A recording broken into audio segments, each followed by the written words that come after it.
ত্রয়োদশ জাতীয় সংসদ নির্বাচন সামনে রেখে ভোটের মাঠে সরব প্রার্থীরা। উন্নয়নের বার্তা নিয়ে ছুটছেন ভোটারদের দ্বারে দ্বারে। তবে প্রার্থীদের আশ্বাসে গা না ভাসিয়ে এবার সৎযোগ্য প্রার্থীকে বেছে নিতে চায় ভোটাররা। শনিবার নিজ এলাকার ঠাকুরগাঁও সদরে গণসংযোগ চালান বিএনপির মহাসচিব মির্জা ফখরুল ইসলাম আলমগীর।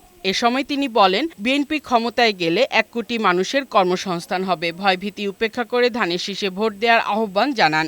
আমরা ধানের শীষে লোকেরা আপনাদের পাশে উঠতেও ছিলাম, এখনো থাকবো ইনশাআল্লাহ। উত্তরবঙ্গে সফরের দ্বিতীয় দিনে রংপুর জুলাই বিপ্লবে প্রথম শহীদ আবু সাঈদের কবর জিয়ারত ও পরিবারের সাথে সাক্ষাৎ করেন জামায়াতের আমির ডাক্তার শফিকুর রহমান। এ সময় তিনি বলেন, রাষ্ট্র পরিচালনার সুযোগ পেলে ন্যায় বিচার প্রতিষ্ঠা করবে জামায়াত। আমরা চাই ন্যায় বিচার, আমরা সেই ন্যায় বিচার প্রতিষ্ঠায় প্রতিজ্ঞাবদ্ধ।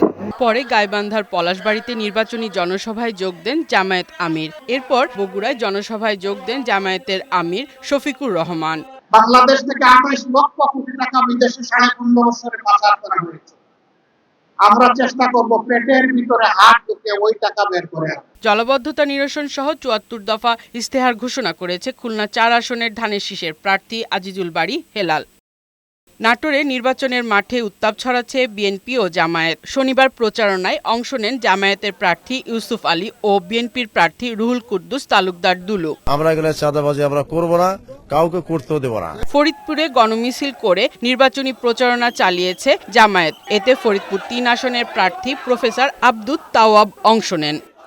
ময়মনসিংহ সদর ৪ আসনে জামায়াত প্রার্থী মাওলানা কামরুল আহসান এমরুল নির্বাচনী ইস্তেহার ঘোষণা করেন। নির্বাচনী গণসংযোগ প্রচারণা ও পথসভা করেছেন ঢাকা ২ আসনের বিএনপির মনোনীত প্রার্থী আমানুল্লাহ আমান। নির্বাচন সামনে রেখে নেত্রকোনায় জোর প্রচারণা চালাচ্ছেন সাবেক স্বরাষ্ট্রমন্ত্রী লুৎফুজ্জামান বাবরের স্ত্রী। এলাকার উন্নয়ন, কর্মসংস্থান ও জনগণের মৌলিক অধিকার রক্ষার প্রতিশ্রুতি তার। জুলাই যোদ্ধা শহীদ আহমেদের কবর জিয়ারতের মধ্য দিয়ে প্রচারণা শুরু করেছেন নরসিংদী ১ আসনের বিএনপির মনোনীত প্রার্থী খায়রুল কবির খোকন। নোয়াখালীর জমিদারহাট উচ্চ বিদ্যালয় মাঠে জনসভা করেন নোয়াখালী ৪ আসনের বিএনপি প্রার্থী ও কেন্দ্রীয় বিএনপির ভাইস চেয়ারম্যান মোহাম্মদ শাহজাহান। ফারহানা শিমু, বৈশাখী সংবাদ।